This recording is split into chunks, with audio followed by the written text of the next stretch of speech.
इन लोगों को रात को भी चैन नहीं है। कौन? क्या हो गया यार? अरे ये इन्वेस्टमेंट स्कीम वालों का मैसेज है। आजकल ये इन्वेस्टमेंट वालों का मैसेज बहुत बढ़ गया है। अरे मैसेज क्या, आजकल तो इन्वेस्टमेंट वालों के कॉल भी कितने आते हैं। अरे भाई मैं तो ठहरा डॉक्टर, मुझे तो अननोन नंबर भी उठाने पड़ते हैं। क्या पता शायद कोई पेशेंट हो। ओ इन्वेस्टमेंट की बात तो मेरे पल्ले पड़ती नहीं। वो बंदा बचत करेगा तो इन्वेस्ट करेगा ना। एकदम करेक्ट कहा सोडी तूने। आजकल ये इन्वेस्टमेंट का बहुत इशू हो गया है। नहीं इशू तो है, और हम मध्यम वर्गीय लोगों के लिए तो सबसे बड़ा इशू है भाई।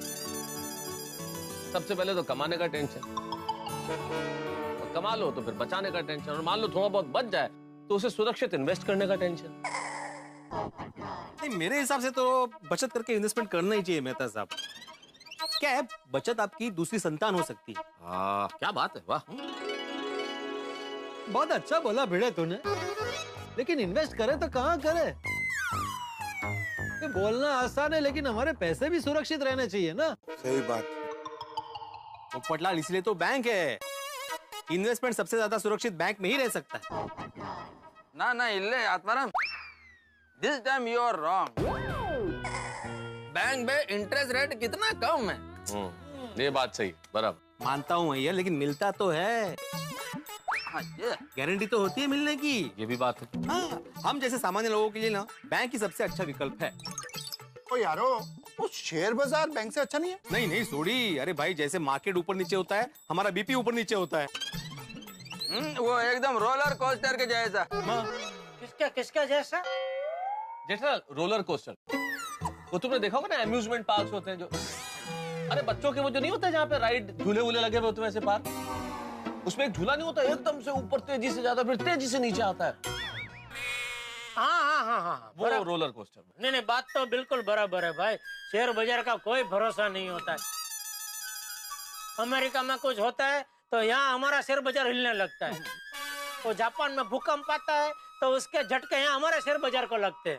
हाँ, ये शेयर मार्केट वाली बात तो अपनी समझ के बाहर है। मुझे लगता है म्यूचुअल फंड बेटर है। नहीं आती भाई, म्यूचुअल फंड का एडवर्टाइज करते वक्त क्या बोलते हैं?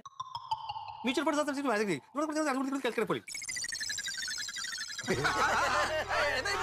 कुछ पता चला? नहीं ना?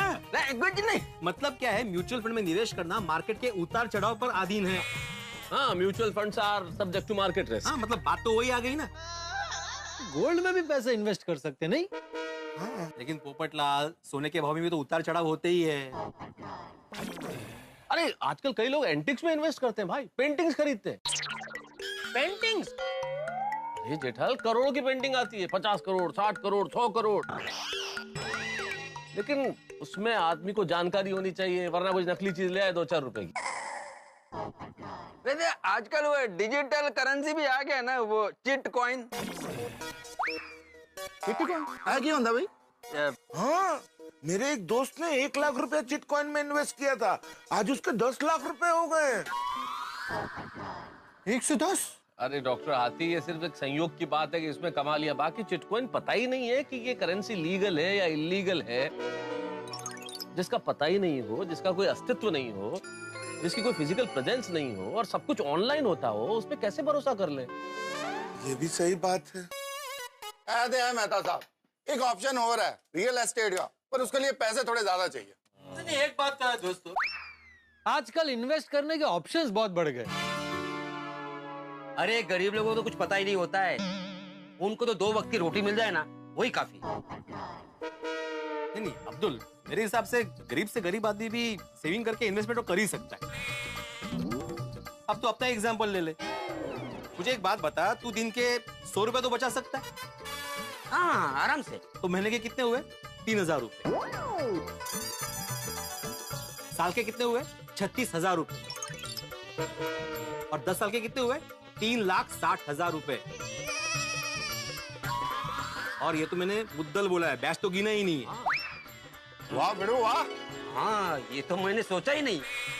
हाँ, तो इसीलिए कहता हूँ, आम इंसान हो, गरीब हो या पैसे वाला हो, बैंक ही सबसे अप्रतिम ऑप्शन है।